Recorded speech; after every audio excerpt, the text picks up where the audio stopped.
Dito sa BF Homes may kakaibang pizza na hindi hugis balog, bagkos hugis rectangle nga yung binibenta nila. Ang galing nga nito kasi sa murang halaga nga lang makakapag food trip na tayo ng mabisang pizza. Nakakaiba dahil kung ano-ano nga nilalagay nilang toppings. Sa halagang 99 pesos nga lang meron ka ng gantong pizza. Malinis din yung pagkakaluto ng mga pizza nila dito. Ito nga pala ang Korean style pizza na Leo Pizza na matatagpuan nga natin dito sa 321 Aguirre Avenue, BF Homes, Paranaque City. Agad-agad na nga narekomenda sa akin to ng tropa ko. Napapanood niya daw kasi mga food vlog ko, kaya ito ituturo niya daw yung paborito niyang food tripan dito sa BF Homes, Paranaque. Medyo mahihayin pa nga to pero wala itong palag kasi kasama siya sa video, kaya tamang tawa na lang talaga siya palagi sa akin eh. Go na.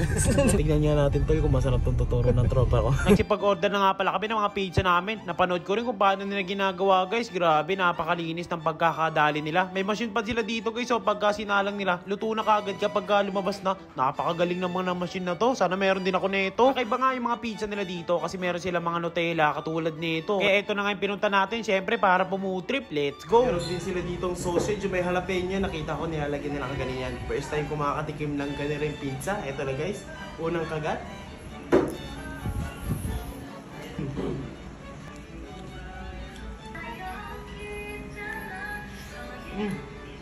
Combination ng pizza, Hungarian sandwich. Gano'n na gano'n yung lasa.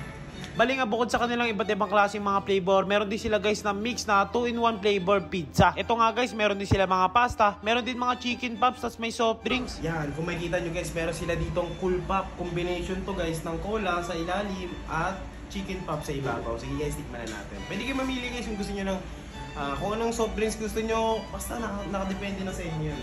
Yan o. Subuhin na natin guys. Okay din o. Wala tayo sa sumubo na ito. Sisip-tip ko ngayon dito sa kanilang soda sa ilalim. Okay to. On the go na on the go. Pwede ka naglalakad habang puputi. Para ka nagpi-baseball eh. Pag trip nyo chicken pops, so meron yan sila. Ganire ang itsura. Tikman natin guys. Ganire cheese ata flavor na ito eh. Okay din. Napakalambot ng loob. Tapos malasang malasa. Crunchy yung outside niya. Pag di nyo naubos yung pizza nyo, pwede yung ibalot ng ganire. Talagang pang on the go yung mga pizza nila dito guys. And that's it guys, yun lang ang aking naging experience dito sa Leo's Pizza. Hanggang sa muli guys, ako muli si Wawang ng page nyo. Hanggang sa muli, maraming salamat po.